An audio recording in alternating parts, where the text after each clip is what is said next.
Welcome to the Totally Insensitive podcast, where we give our real takes on the entertainment industry, politics, pop culture, and more. I love the show, guys. You're awesome. Listen, my whole family loves it, man. They're the first thing I turn on. Think you can handle it? Yep, I'm ready. Well, shut up and sit down, because the show starts right now.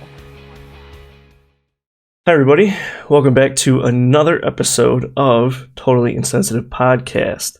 Last week, we talked a little bit about democracy. This week, we're going to talk about the theory of communism. Not communism and how we know it in the world today. The theory of it. We're not going to talk about how it oppresses the people and silences the masses. We're not going to talk about that. We're going to talk about the historical theory of it and its pros and cons. So last week we talked about democracy. This week we're talking about communism. Next week we're going to talk about some feudalism and mostly monarchy. But we'll save that for next week. So communism. I want to read you the definition, or kind of like a rendition of the definition. So communism is a political and an economic doctrine. It essentially replaces private property and private ownership and profit from the economy with public ownership and community control. What this means is, I don't own my farm, the community owns the farm, and we work it together. Whatever comes out of it is split among us equally, and we all get a piece of it. This also means that while we farm, if I get sick and I need to go to the doctor provides me with that service as long as I am providing the doctor with that food. And it's kind of like, oh, here's an egg. Oh, okay, here's a chicken. Kind of like a trading and bartering system. It's very simple, but effective if used properly. It's also technically a form of socialism. It's dependent solely on the adherence to the teachings of Karl Marx. And the farther away that you deviate from Karl Marx's teachings, the different level of socialism, communism it is. Socialism is technically a form of communism. And some of the forefathers of communism are names that we hear a lot. Karl Marx, Joseph Stalin, and then Lenin. But one we don't really hear a lot is Sir Thomas More, who was kind of, earlier in the game with some of these things. I think it was 1500s, 1600s, as opposed to Karl Marx, Stalin, and Lenin, who were between the 1700s and the 1900s. There's also really two heavy stages to communism. There's communism, the final idea, but there's two stages that get you to that. There's the transition from the working class into the controlling the government. The working class controlling the government and the economy, and there's this slow systematic transition of eliminating certain bureaucracies until that point is reached, and it involves paying the working class based on how long, how hard, and how well they work. And payment isn't always necessarily money. It may be services or goods. And it also involves, the systematic abolishment of both class divisions and government. So not only bureaucracy, but the class system, the rich, the poor, the middle class, the working class, things like that. Just slowly abolishing it. But the main, key, really important concept to the theory of communism is that the mutual agreement that no one's in charge, that no one is making the decisions for the group. The group makes its own decisions. If I decide I don't want to do business with the doctor anymore, that's fine, but the doctor's not going to provide me with the services that he provided me. The doctor will go to somebody else to get his food. And it's totally based on each individual's ability and their needs. So I'll let Karl Marx kind of talk about that real quick. Karl Marx, what do you have to say? from each according to his ability, to each according to his needs. Well, thanks. Yeah, exactly. That's exactly what I was talking about. It's your ability weighed against your needs. So if I'm really good at cooking, but I'm not very good at taking care of myself, I need someone to take care of me. Well, I'm going to cook all the food for the doctor, and the doctor is going to provide me with health and services and things like that. So it's a very simple concept, but you can start to see how it can get easily misconstrued, or how you can take advantage of somebody. Not that anybody who's communist does that. So now I'm just going to get into a little bit of the pros and cons. There are always pros and cons to any form of government, democracy, monarchy, or communism. And there's millions of forms of government, but those are the three that are, I think, the most relevant, and you could argue the most prevalent in our society right now. So it's kind of the pros of communism. Everybody's ruling themselves. Everybody kind of takes care of themselves, makes their own decisions. Your success is based 100% on your abilities and what you can do for the people. If you can't do anything, well, you're not getting anything. You're not getting anything back. You're not being a integral piece of society. And your wealth is based entirely on your skills and not on sheer luck, not on rolling the dice and earning $1 million and then investing $1 million so you make more money. It's entirely based on your skills at your job, whether you're a doctor or a cook or a farmer or a merchant. And what's really nice about the theory of communism is you get what you need. If you have an ability, if you have a skill, and you need food, medicine, shelter, as long as you are providing a skill and a service, you get those things. It's a very simple concept, and it makes sense when before it's applied. And when you get down to it, when the idea of communism is fully instituted, and we've eliminated the bureaucracy and the levels of government and the civilization's, mind-boggling dependency on class systems. When you eliminate all of that, there's no chance of bad leadership or corruption, because there's no leadership.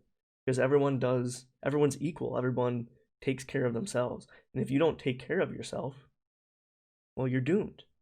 No one's doing anything for you. You can't bully people into doing things for you. What's also, kind of nice about this theory is that it allows you to quickly mobilize your economic resources on a large scale. Okay, we as a people, we need a bathhouse. We need the biggest bathhouse because we have millions of people. Who's going to build it? Well, the builders are going to build it. What do the builders get? Well, if the builders build it, the brick masons, they will provide the brick. They will provide the mortar and whatnot. The plumbers, they'll provide the plumbing, as long as they are provided with food, water, and shelter from the people who need the bathhouse. So there's kind of this trading system, but it's so quick because essentially what the society needs, they're aware of almost immediately. So they can make these deals instantaneously and mobilize, their resources in grander scales. A bathhouse is small, but you can imagine they need to build walls to defend themselves. So they quickly mobilize that. They can execute these mass projects and just create instantaneous industrial power. It's the theory of communism is so powerful when you don't add the natural human aspect to be greedy or absorb wealth or steal. And that kind of gets into the cons of the theory of communism. Is there's kind of a disagreement on how communism is successfully instituted. if phase one begins, which, remember, let's go back, phase one is that transition from the working class, transitioning the working class into controlling the government and the economy. If that phase starts to begin, right? But phase two never happens. If they never abolish class divisions in government, well, now you have these random people, this random working class, controlling the government and forcing their way into this class system.